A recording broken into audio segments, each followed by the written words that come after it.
আগে একটা মুরগি ব্যবসায়ীর হচ্ছে একটা ভিডিও দেখতেছিলাম। আমি আবার যেমন তেমন মুরগি ব্যবসায়ী না, আমি হাজার হাজার মুরগি বিক্রি করে বা তারও বেশি মুরগি বিক্রি করে। ওনার একটা সাক্ষাৎকার নেওয়া হইতেছে, ওই সাক্ষাৎকারে বলতেছে যে ভাই আমার ধারণা ছিল যেটা সামাও কাজ করবেই, মানে কারণ মুরগি তো সাধারণত সবসময় মার্কেটে থাকে বা হচ্ছে ওইদিকে চলে। তো এই জায়গা থেকে মুরগির মার্কেট কখনোই কমবে না, বরঞ্চ এটা হচ্ছে বৃদ্ধি পাবে। তো ওই জায়গা থেকে আমি হচ্ছে 5-6 লাখ টাকা ইনভেস্ট করছি। ইনভেস্ট করার পরে এখন তো আলহামদুলিল্লাহ খুবই ভালো ব্যবসা হইতেছে, প্লাস হচ্ছে এখন অনেক মানে বিগ বিজনেস মুরগি থেকে।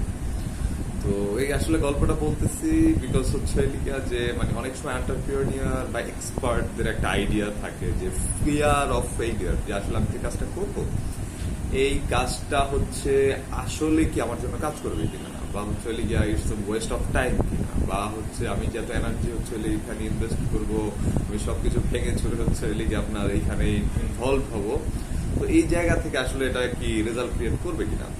এখানে ডিসিশন মেকিং একটা বিগ পার্ট। আর ডিসিশন মেকিং এর জায়গায় আমার গ্যারি ভেনারচুক, ওনার খুব একটা ভালো কথা মনে পড়ে সবসময়।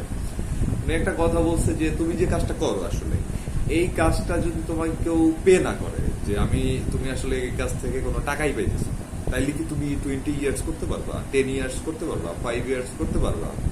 যদি এটা তুমি আসলে কোনো ধরনের অ্যাডভান্টেজ ছাড়া শুধু নিজের ভালো লাগা থেকে, নিজের প্যাশন থেকে, নিজের হার্ট বা হচ্ছে গিয়া ভালো লাগার জায়গা থেকে করতে পারো, বা হবির জায়গা থেকে করতে পারো, তাহলে this is something for you.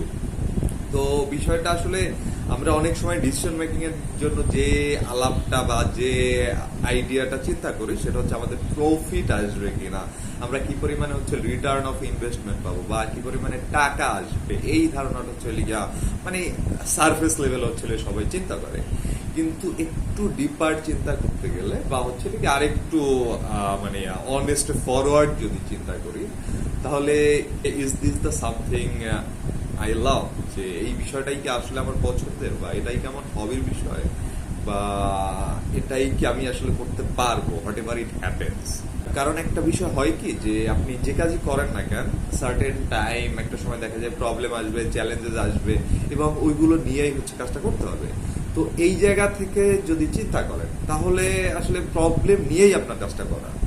তো প্রবলেম নিয়েই যদি কাজটা করতে হয়, সেখানে ফিনান্সিয়াল প্রবলেম হইতে পারে অথবা আউটসাইডের প্রবলেম হইতে পারে, কিন্তু তার মধ্যে আপনি এটাকে কন্টিনিউ করতে পারবেন কিনা। আর যদি এটা মানে এনিওয়ে আপনি কন্টিনিউ করতে পারেন, তাহলে আসলে এই কাজটা আপনার জন্য, এবং হয়তো বা you are live for it.